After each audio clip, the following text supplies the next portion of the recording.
Hi welcome back to my YouTube channel. This is me ഫെബറ്റി Baby OET instructor.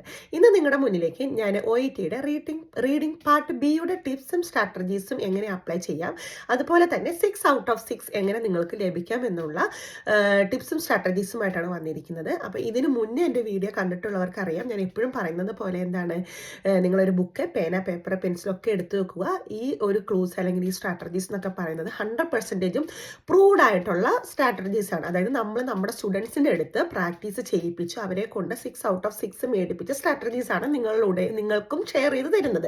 അപ്പോൾ അത്രയും valuable ആയിട്ടുള്ള ടിപ്സും സ്ട്രാറ്റജീസും ആണ്. ഇനി നിങ്ങൾക്ക് ഡൗട്ട് ഉണ്ടെങ്കിൽ എന്ത് ചെയ്യണമെന്ന് വെച്ച് കഴിഞ്ഞാൽ, ഇപ്പം ഞാൻ ടിപ്സും സ്ട്രാറ്റജീസും വളരെ ലൈറ്റായിട്ടാണ് പറഞ്ഞു തരുന്നത്. ബിക്കോസ് അല്ലെങ്കിൽ നമ്മുടെ വീഡിയോസ് ഒത്തിരി ലെങ്ത് ആയി പോകുന്നുണ്ട്.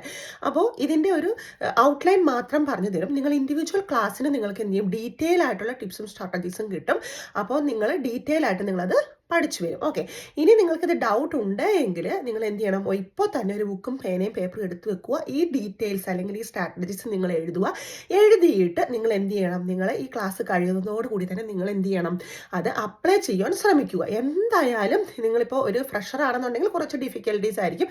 റിപ്പീറ്റർ ആണെന്നുണ്ടെങ്കിൽ നിങ്ങൾക്ക് നല്ലൊരു സപ്പോർട്ട് ഉണ്ടെങ്കിൽ 6 ഔട്ട് ഓഫ് 6 നിങ്ങൾക്ക് വിത്തിൻ ഒരു 8 മിനിറ്റ് കൊണ്ട് തന്നെ നിങ്ങൾക്ക് ലഭിക്കാവുന്നതേ ഉള്ളൂ. അപ്പോൾ ഈ ഒരു കാര്യത്തിൽ യാതൊരു സംശയമില്ല. ഞാൻ നേരത്തെ പറഞ്ഞതുപോലെ ഇത് പ്രൂവ്ഡ് ആയിട്ടുള്ള സ്ട്രാറ്റജീസ് ആണ്. ഓക്കെ, അപ്പോൾ ഫസ്റ്റ് നിങ്ങൾക്ക് ഞാൻ പറഞ്ഞു തരാൻ പോകുന്നത് ഫോക്കസ് ഓൺ ദ സ്ട്രാറ്റജീസ്. അപ്പോൾ നമുക്കറിയാം ഓരോ ക്വസ്റ്റ്യനും എന്തുണ്ട്, ഓരോ സ്ട്രാറ്റജീസും ഉണ്ട്. അപ്പോൾ എന്താണ് ഈ സ്ട്രാറ്റജീസ് എന്ന് നിങ്ങൾ മനസ്സിലാക്കണം. ഫോർ എക്സാമ്പിൾ പർപ്പസ് ഓറിയൻറ്റഡ് ആയിട്ടുള്ള ക്വസ്റ്റ്യൻ ആണെങ്കിൽ ഈ പർപ്പസ് ടൈപ്പ് ഓഫ് ആൻസേഴ്സ് നമ്മൾ എങ്ങനെ കണ്ടെത്താം എന്ന് എന്ത് ചെയ്യണം, നിങ്ങൾ പഠിക്കണം. അപ്പോൾ അതിന് അധികം നേരമൊന്നും വേണ്ട, വെറും ഒരു 5 മിനിറ്റിൻ്റെ അറ്റൻഷൻ ഉണ്ട് എങ്കിൽ നിങ്ങൾ ഈ പർപ്പസ് ഓറിയൻറ്റഡ് ആയിട്ടുള്ള ആൻസർ കണ്ടെത്താൻ നിങ്ങൾക്ക് ഒരു ബിഗിനറിന് പറ്റും. ഓക്കെ, ഇനി സെക്കൻഡ് എന്ന് പറഞ്ഞു കഴിഞ്ഞാൽ focus on the signpost. നമുക്കറിയാം ഇഷ്ടംപോലെ സൈൻ പോസ്റ്റുകൾ നമുക്ക് OET റീഡിങ്ങിൽ കാണാം. ബിക്കോസ് അവർ നമുക്ക് എന്ത് ചെയ്യണം, ഓരോ ക്ലൂസ് തരുവാണ്. ഓക്കെ, ഇങ്ങനെ പോയാൽ ഇങ്ങനത്തെയുള്ള ആൻസർ കിട്ടും.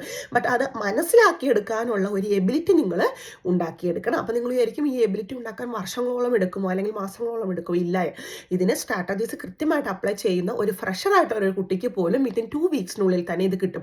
റിപ്പീറ്റർ ആണെന്നുണ്ടെങ്കിലോ വിത്തിൻ 1 ഡേ കൊണ്ട് തന്നെ നിങ്ങൾക്കിത് മനസ്സിലാക്കിയെടുക്കാവുന്നതേ ഉള്ളൂ. അപ്പോൾ നിങ്ങൾ വിചാരിക്കും കുറേ ആൻസേഴ്സ് ചെയ്ത് പഠിക്കണമെന്ന്. വേണ്ട, 1 2 മാക്സിമം 3 ആൻസേഴ്സ് ഈ ഓരോ ടൈപ്പ് ഓഫ് ഇതിലൂടെ പോയി കഴിഞ്ഞാൽ നിങ്ങൾക്ക് ഈസി ആയിട്ട് കിട്ടാവുന്നതേ ഉള്ളൂ.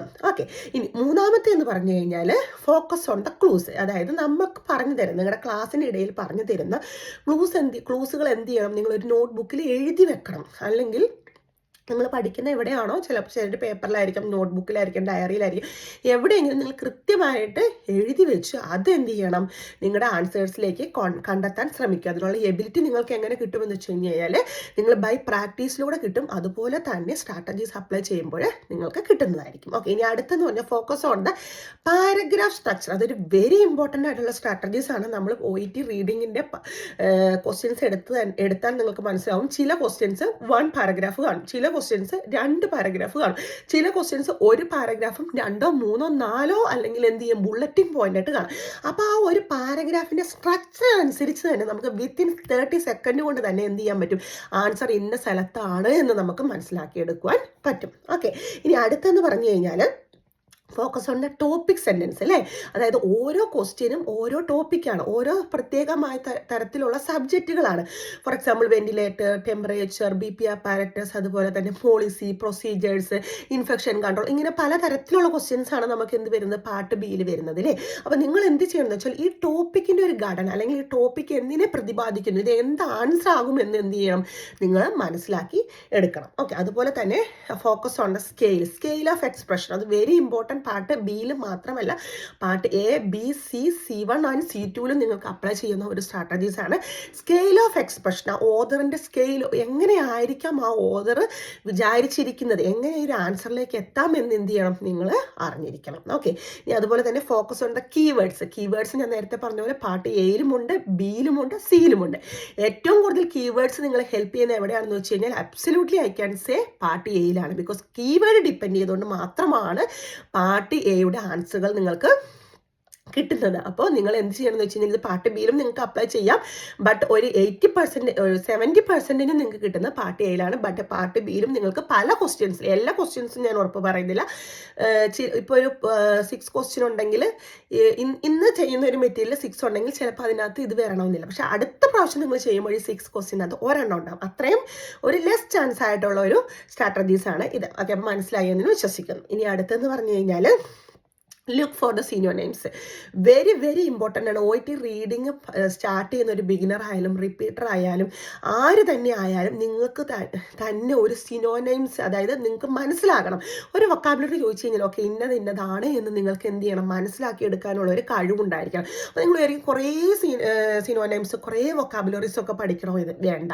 അതായത് OET റീഡിങ്ങിന് നിങ്ങൾ ശ്രദ്ധിച്ചാൽ അറിയാം, റിപ്പീറ്റഡ് ആയിട്ടുള്ള വൊക്കാബുലറീസ് ആണ് എന്തിന് വരുന്നത്, നമുക്ക് ഓരോ മെറ്റീരിയലിലൂടെയും വരുന്നത്. അപ്പം നിങ്ങൾ എന്ത് ചെയ്യണമെന്ന് വെച്ചാൽ അറിയാത്ത ഒരു വൊക്കാബുലറീസ് നിങ്ങൾ എഴുതി തന്നെ വെക്കണം. എന്ന് വെച്ച് കഴിഞ്ഞാൽ നിങ്ങൾ എഴുതി വെച്ച് കഴിഞ്ഞാൽ നിങ്ങൾക്ക് മനസ്സിലാക്കാൻ പറ്റുകയുള്ളൂ. ഫോർ എക്സാമ്പിൾ ഇപ്പോൾ നിങ്ങൾക്ക് എൻ്റെ ഈ നോട്ട് നോക്കിയാൽ അറിയാം, ഇതെന്ന് പറയുക ഏകദേശം ഫില്ലപ്പ് ആയി കഴിഞ്ഞ ഒരു നോട്ടാണ്. ഏകദേശം OETയുടെ ഫുള്ള് നോട്ട്സ് ആണ്. കണ്ടത് അതിനകത്ത് ഒരു പേജ് പോലും നിങ്ങൾക്ക് എംപ്റ്റി ആയിട്ട് കാണാൻ സാധിക്കത്തില്ല. എന്ന് വെച്ചാൽ ഒരു സൈഡ് മൊത്തം അതിൻ്റെ OET വൊക്കാബുലറീസ് ആണ്. എന്ന് പറഞ്ഞാൽ ഇൻഡിവിജ്വൽ ക്ലാസ്സിന് ജോയിൻ ചെയ്യുന്ന കുട്ടികൾക്ക് വേണ്ടിയിട്ട് നമ്മൾ മെറ്റീരിയൽസ് അവർക്ക് ചെയ്ത് കൊടുക്കുമ്പോൾ തന്നെ വൊക്കാബുലറി ഹെൽപ്പ് ചെയ്യാൻ വേണ്ടിയിട്ട് അവർക്ക് പറഞ്ഞു കൊടുക്കുന്ന വൊക്കാബുലറീസ് ആണ്. അപ്പോൾ ഇങ്ങനെ OET റീഡിങ്ങിന് തന്നെ നിങ്ങൾ എന്ത് ചെയ്യണം, ഒരു ബുക്ക്, വെരി ഇമ്പോർട്ടൻ്റ് ആയിട്ടുള്ള ഒരു ബുക്ക് തന്നെ നിങ്ങൾ മെയിൻറ്റെയിൻ ചെയ്യണം. ഇതൊക്കെ പറയുന്നത് ആത്മാർത്ഥമായിട്ടും OET എനിക്ക് പാസ്സായാൽ പറ്റുള്ളൂ, എനിക്ക് നല്ലൊരു ഫ്യൂച്ചർ ഉണ്ടാവണം, ഇല്ലെങ്കിൽ ഞാൻ ഇത്രയും കഷ്ടപ്പെട്ട് പഠിക്കുകയാണ്, അല്ലാന്നുണ്ടെങ്കിൽ ഓക്കെ ഞാൻ ഇത്രയധികം സ്പെൻഡ് ചെയ്യുന്നുണ്ട്. ഇപ്പോൾ നിങ്ങൾക്കറിയാം OET എന്ന് പറഞ്ഞാൽ വളരെ എക്സ്പെൻസീവ് ആയിട്ടുള്ള ഒരു എക്സാം ആണല്ലേ. എക്സാമിന് തന്നെ 35,000, അതുപോലെ തന്നെ ട്യൂഷൻ ഫീസ് ആയാലും അത്രയും പേയ്മെൻറ്റ് നിങ്ങൾ കൊടുക്കണം. അപ്പോൾ അത്രയും എക്സ്പെൻസീവ് ആകുമ്പോൾ നിങ്ങൾ എന്ത് ചെയ്യണം, നിങ്ങൾക്ക് തന്നെ ഒരു സെൽഫ് റെസ്പെക്ട് കൊടുക്കണം.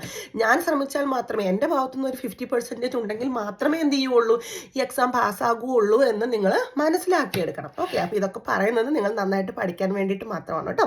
അതുപോലെ തന്നെ അടുത്ത ഒരു ക്ലൂ ആണ് പാരാഫ്രേസിങ്. പാരാഫ്രേസിംഗ് എന്ന് പറഞ്ഞാൽ OET ABCയിൽ തന്നെ വളരെ ഇമ്പോർട്ടൻ്റ് ആയിട്ടുള്ള സ്ട്രാറ്റജീസ് ആണ്. പാരാഫ്രേസ് ചെയ്ത് മനസ്സിലാക്കാനുള്ള ഒരു എബിലിറ്റി നിങ്ങൾക്ക് ഉണ്ടായിരിക്കണം. ഓക്കെ, അതുപോലെ തന്നെ ലാസ്റ്റ് ആണ് മോഡൽ വെബ്സ്. ഏറ്റവും അവസാനത്തെ ഒരു സ്ട്രാറ്റജീസ് ആണ് മോഡൽ വെബ്സ് കൊണ്ട് എങ്ങനെ നമുക്ക് ആൻസറിലേക്ക് എത്താമെന്നത്. അപ്പോൾ ഇത്രയും 10 ഒരു സ്ട്രാറ്റജീസ് ആണ് ഞാൻ നിങ്ങൾക്ക് വേണ്ടിയിട്ട് പറഞ്ഞു തന്നത്.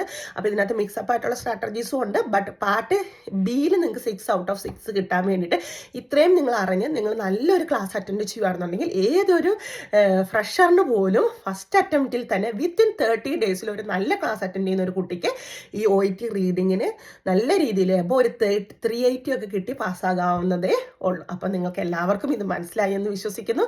അപ്പോൾ കൂടുതൽ ഇൻഫർമേഷന് വേണ്ടി, കൂടുതൽ ക്ലാസ്സുകൾക്ക് നിങ്ങൾക്ക് ആവശ്യമുണ്ടെങ്കിൽ ഈ താഴെ കാണുന്ന നമ്പറിൽ എന്നെ കോൺടാക്ട് ചെയ്ത് കഴിഞ്ഞാൽ കിട്ടാവുന്നതാണ്. അപ്പോൾ അടുത്തൊരു വീഡിയോ ആയിട്ട് കാണുന്നവരെ നന്ദി, നമസ്കാരം. ദിസ് ഇസ് സൈനിങ് ഓഫ് എബാറ്റി Baby, MSc Nurse, OET Expert Instructor. Thank U.